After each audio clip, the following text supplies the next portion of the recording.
তুমি কি লক্ষ্য করেছ, দুইজন মানুষ একই কলেজে পড়ল, একই চাকরি পেল, একই বেতন পেল, কিন্তু 10 বছর পর একজন ফ্ল্যাট কিনল আর অন্যজন এখনো ভাড়া দিচ্ছে?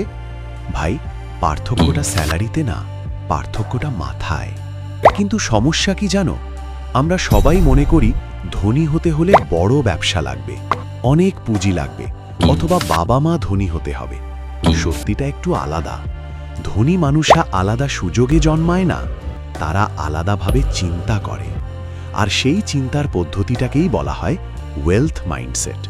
এটা শেখা যায়, প্র্যাকটিস করা যায়, এবং তুমিও করতে পারবে।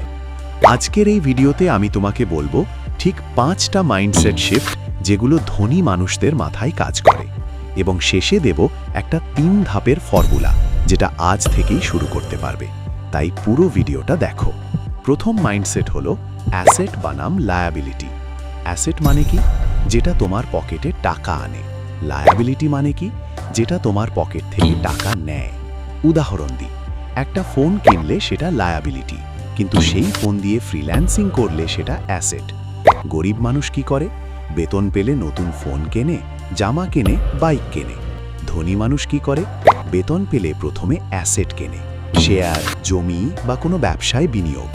ভাই, তোমার জীবনে একটু ভাবো, তুমি কি বেশি অ্যাসেট কিনছো নাকি লায়াবিলিটি?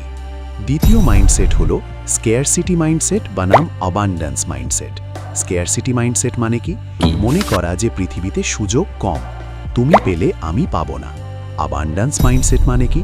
মনে করা যে সুযোগ অসীম, তুমি সফল হলে আমিও হতে পারি। এই দুটো মাইন্ডসেটের পার্থক্যটা কোথায় দেখা যায়?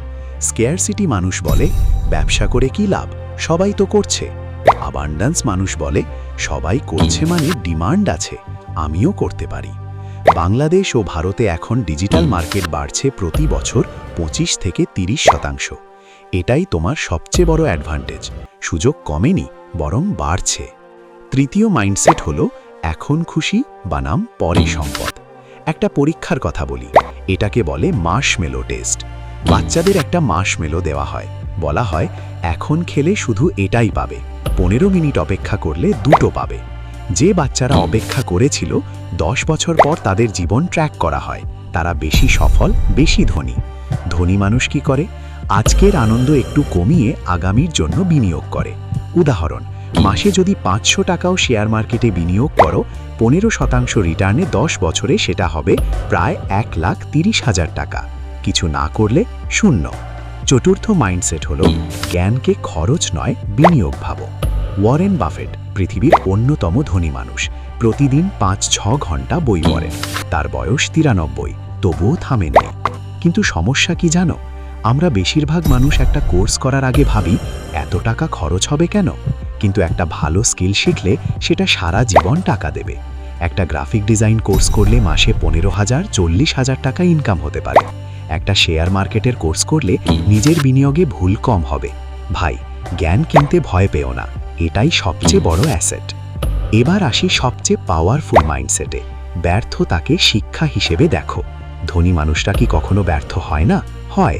এলন মাস্কের প্রথম রকেট 3 বার ফেল করেছিল, তাতে শত কোটি টাকা খরচ হয়েছিল, কিন্তু সে থামেনি।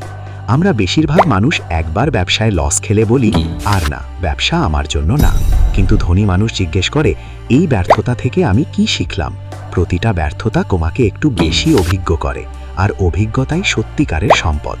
তাই তুমি যদি আজ শুরু করো ছোট্ট একটা পদক্ষেপ, এবং ভুল হয় সেটাও শেখার অংশ, 5 বছর পরে তুমি অনেক এগিয়ে থাকবে। কিন্তু এখানে একটা বড় ভুল বেশিরভাগ মানুষ করে, শুধু জানলেই হবে না, প্র্যাকটিস করতে হবে।